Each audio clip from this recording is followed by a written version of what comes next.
Hey, what's up everyone, it's Yuma here back with another video. Today I'll be showing you how to kill the Kalphite Queen. Just a quick heads up, anything that's in this video is just recommendations, so if you have slightly different equipment and loadouts and different inventory items, that's totally fine. It's just what I've been using when I kill the Kalphite Queen myself.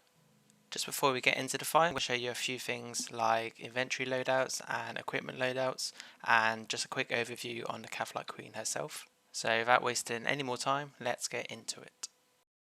So when you fight the Kalphite Queen, she has two forms. Each form has 40,000 life points, and then she switches, and the only difference is she switches her prayer protects. So in her first form, she is immune to magic and range damage, which means she's only vulnerable to melee. And in her second form, it's reversed, so she's vulnerable to melee, but she's resistant to magic and range. Also, if you have a combat familiar, they can damage both of her forms with any style, which basically means if she's praying from any style, your familiar can just deal damage through it.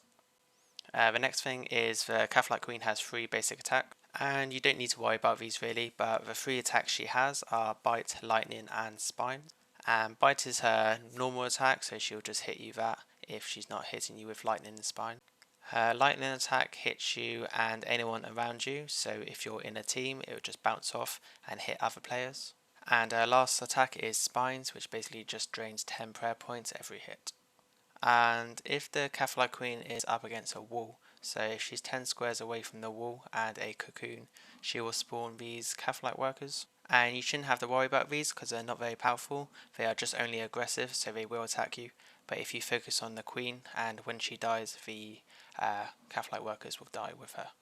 And just a little note on that, she shouldn't move from her spot if you use mage and range, and if you do use melee and you use a Nox Sith or a Dragon Rider Lance, the distance shouldn't push her back, so you should be fine. And lastly, I wouldn't recommend you taking a 12 mortar cannon, only because when you set one up, the Kalphite Queen will just destroy it. Okay, so now on to recommendations. For this fight, I do recommend a 75 plus combat and defense, 43 plus prayer, a 70 plus weapon so you deal enough damage to her, and some hybrid armor. Now hybrid armor is important for this fight because you will be switching from 2 different combat styles, so I do recommend you bring some along. Depending on your prayer level, I do recommend soul split, but if it isn't high enough, then just protective prayers like the range, mage and melee ones. Some super or extreme potions, you can buy these from the Grand Exchange, and these will just help because they increase your combat skills, which just make the fight a little bit faster and defend yourself a little bit more from the queen. Top right, I recommend a damage boosting familiar such as a Wall Tortoise or a Steel Titan or Calgarian Demon, just something that will help you in the fight to speed up the fight. She is poisonable, so if you do have something like a poisonable weapon or some Cinderbane gloves, then I do recommend you bring them along as well. She does count as a Kalphite, so if you are on a Slayer task that has Kalphites, then wearing a Slayer helmet will increase damage for this fight. If you are a low level and you have completed the quest Contact, you can pick up yourself up a Keris Dagger, which basically improves hit chance by 15% or 25% if you've done the hard tasks in the desert. Also, if you use this dagger against the Kalphite Queen, you do get a damage boost of 33.3%, so it is worth bringing along. And because you are switching between 2 different types of combat styles, for your armor, I do recommend you to take 2 different styles of weapons. So you will need a melee one, and you would need either a mage or a range one. Okay, so now on to equipment. I'm going to start with mid tier, then work my way up to high tier. So starting from top left, I recommend a Obsidian Cape, a Amulet of Fury, and a Silent Surgeon Ring, and a Quiver. Any tier is fine. A Sour Godsword and a Ancient Book. Again, any Ancient Book or God Book is fine. And some hybrid armor because you are fighting the Kalphite Queen, so I've gone with Sour War Priest. For the range gear, I recommend exactly the same, but I would change my weapon for a dark bow, or if you have it, a royal crossbow. And for the mage gear, change your weapon for a Staff of Light, and change the quiver for a rune pouch. Okay, so now moving on to the melee gear for the high tier, starting from top left. I recommend a max cape or a skill cape, Amulet Souls, any version is fine, a Ring of Death and a Quiver, any tier. For your weapon, I recommend a Nox Sith or a Dragon Rider Lance, and any Ancient Book or God Book is fine as well. And for the armor, I recommend Hybrid again, so Anime Core of Sliske. Then add some Cinderbane gloves and some Steadfast boots, or any hybrid boots such as Silverhawks. For the range gear, I recommend exactly the same, but change your weapon for a Nox bow and change your boots for Flare Frost. Unless you're going with hybrid still, then I would stick with something like Silverhawks. And lastly, for the mage gear, I would change my quiver again for the rune pouch, my weapon for a Nox staff, and Hellfire boots, unless you stick with hybrid again. So moving on to inventory, so starting with mid tier, I recommend you bring some extreme attack and extreme magic or range, depending on the combat style you'll be using for the second phase.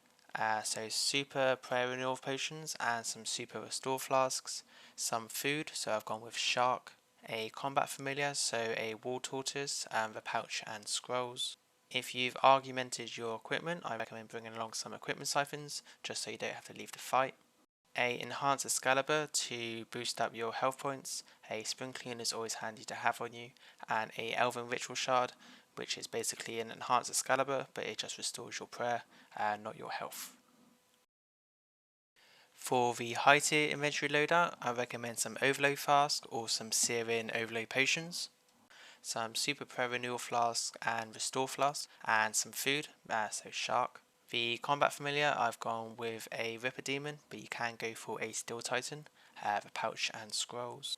Then again, equipment siphons, enhanced Excalibur, spring cleaner, and a Elven Ritual Shard. Now there's just a couple more things I want to go through. So one is the Revolution bar.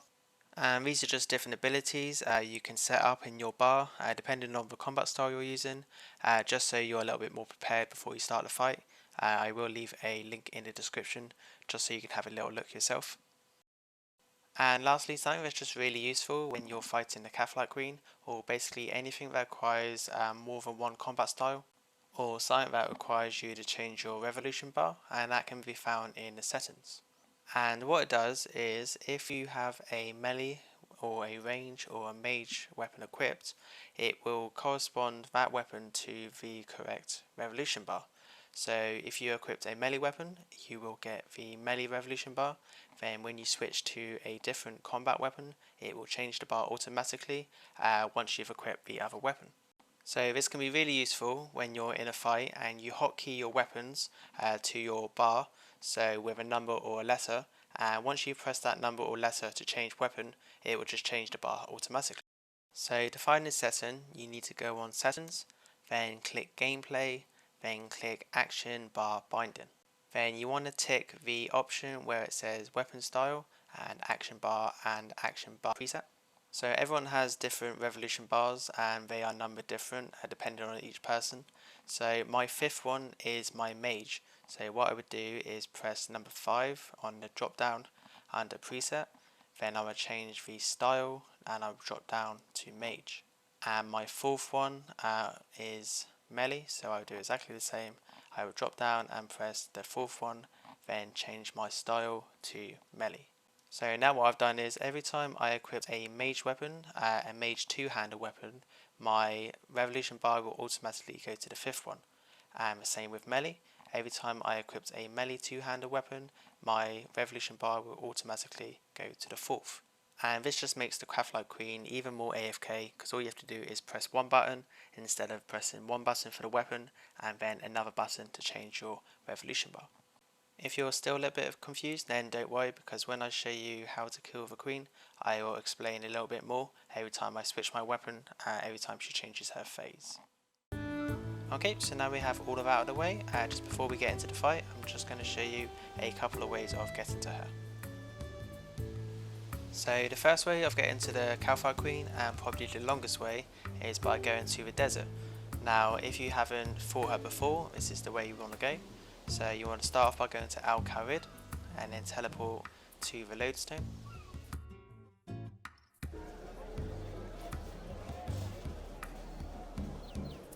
So once you've teleported to Al-Kharid using the lodestone, you want to make your way south just around this building, and then you just want to follow this path all the way up until you reach Shanti's Pass, just here.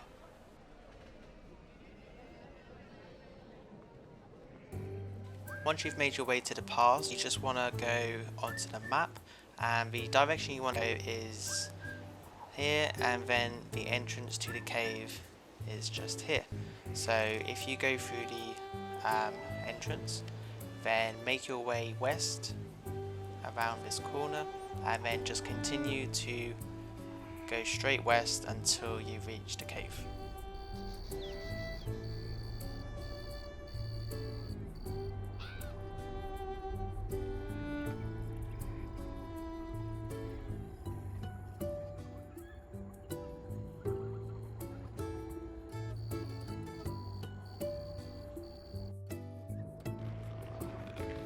Once you've made yourself inside, there are a few ways of getting to the end of the tunnel. One way is by going through these agility tunnels. If your agility isn't high enough, then just keep following this path around.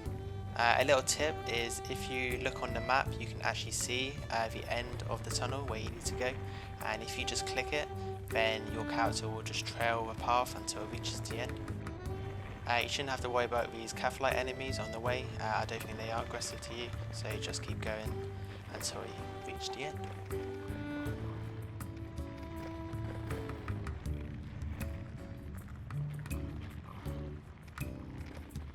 Once you've made it all the way to the end, the entrance to the boss fight is just here. Just be wary of the two enemies outside. If anything, they just serve as a distraction to stop you from going into the boss fight. Okay, so the second easiest way of getting to the Kalphite Queen is by teleporting to Ball Retreat using the teleport in the teleport tab. Once you're there, just make your way north, and just a little note, you can only do this if you've killed the Kalphite Queen once. So what you would do is select Kalphite Queen in the tab option. There will be a small fee, but once you've paid it, you don't have to pay it again. Just click yes, and all you have to do is make your way through just a portal, and you will end up in the cave just outside the instance you were where you did it just before.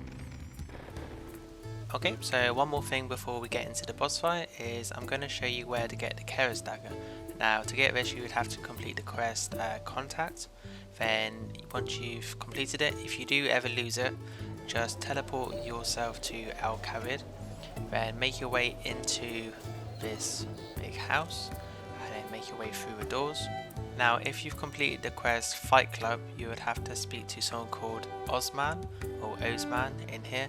But if you've completed the quest Contact, you speak to this guy just here, and then you just exhaust the dialogue, find the ones that talk about the Keris Dagger, and you have to pay a small fee, and then once you've done that, you will get the dagger.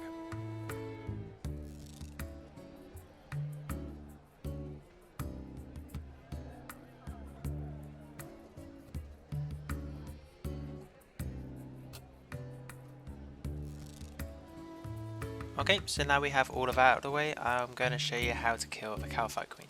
So the setup I'm using is a melee setup and a mage setup. So all I've done is equipped my hybrid armor and my knock scythe, and then in my inventory I've got my knock staff, and then I've got my inventory loadout ready. So I'm going to show you the long way to get to her if you're starting out fresh. So what you want to do is just make your way to Al-Kharid, use the lodestone. In this building here, you can use a broomstick, and that just teleports you to a garden, which just makes this a tiny bit quicker, but not awfully a lot.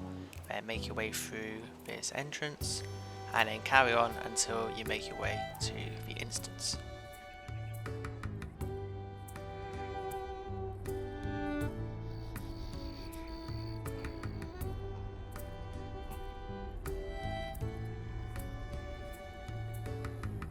Okay, so once you've made your way all the way to the end, what you want to do is drink some overload, a super renewal, activate your shard and your Excalibur, summon your combat familiar, add some scrolls to the familiar. Also, if you do have it, I recommend the Vampirous Aura. That basically just gives you a bit of health back every hit, so it just keeps you in the fight a little bit longer and you use less food. Then what you want to do is kill both of these guardians because they are stopping you from going into the fight. Once they're dead, all you want to do is click the middle bit, press instance, make sure these settings are like this, and once you're ready, press start. So once you've made yourself down the rope, what you want to do is make your way as west as possible, all the way to the end, past this beam of light in the ceiling, and this is where you want to be for the rest of the fight. So the first thing you want to do is get your melee weapon out, get the revolution bar set up the same, and you just want to DPS the Kalphite Queen until it has 0 health. Now this is basically just a DPS fight, it doesn't have any mechanics to worry about. It might just drain your health a little bit, and you're not in a team, so you don't have to worry about any of that. One thing I did forget to do is activate my soul split, so make sure your prayers are equipped as well. And you just want to keep damaging the queen until it reaches 0 health. Now this should take between 30 and 40 seconds, depending on the weapon you're using, depending on the combat familiar you're using to kill it with. Then what you can do in between phases is just adrenaline install with an ability, and then make sure you change your weapon to the mage or range version, and then just do exactly the same until she reaches 0 health. Again, this phase should take around 30 seconds, it all depends on what equipment you're using, if you've got overloads, what familiar you're using to kill it with, but basically the fight shouldn't take longer than a minute and a half, and then once she's dead, you just want to change your weapon back to melee, and then pick up any necessary drops you want to. Just before the next fight, you can use adrenaline install abilities just to keep your adrenaline up, just to speed up the fight next time. But what you can do is just let it run down and then use the remaining adrenaline just to increase your health with the regeneration ability. Now to show you the fight again, just with a little bit more adrenaline, you might cut off a few seconds, it depends what abilities you use, but you want to do exactly the same. You want to start off with your melee weapon and just DPS the queen until she reaches 0 health, and then once she's reached 0, you can either adrenaline install, so you got a little bit in the second phase, and you just want to make sure you change your weapon to mage. Then you just want to click on the queen again, and then you just want to do exactly the same and just DPS her health down to 0.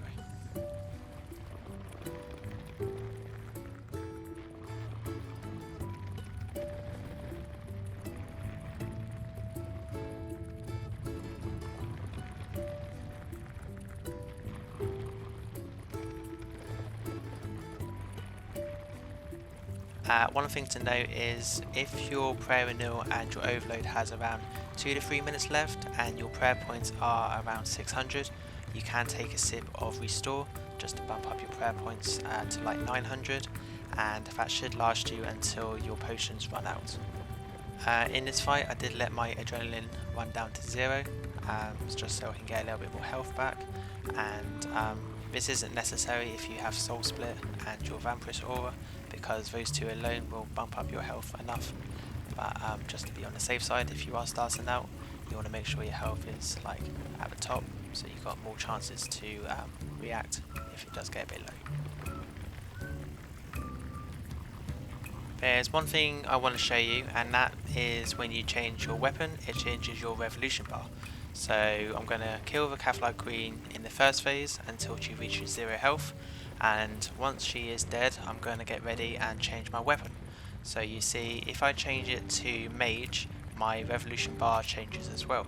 Now this is just really useful when you fight her because it makes it more AFK and it's just one less thing to worry about.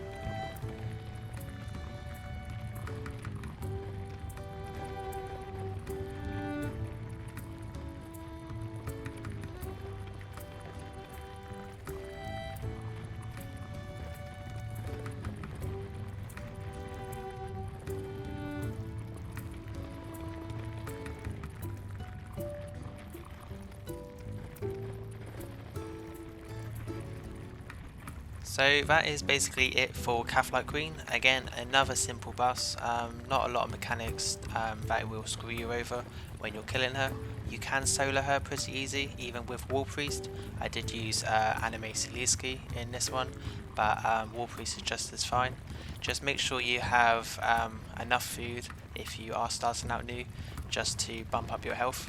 because with hybrid armor, the armor stats are a little bit less than normal armor, so she will hit you a little bit more, even with soul split and a vampirist aura, so just to be on the safe side. Also, you will find sometimes if you do AFK this boss a little too much and she goes into her second phase, if you don't change your weapon you're not doing any damage, which means she's just taking 3 hits at you, and if you don't notice you can get your health pretty low. But if you're keeping an eye on the boss every 30 seconds or every time she changes phase, then as long as you change your weapon you should be fine. It's just a little thing with AFK bosses or AFK anything, is you can get a little bit too AFK with the fight and it can lead you to your death if you're not paying attention. So yeah, just always keep an eye on your screen, and yeah, just make sure you have enough prayer points and make sure your potions are stocked up. But that is basically it. I will leave some more tips in the description and anything else I have missed. I hope you've enjoyed the video, and I will see you in the next one.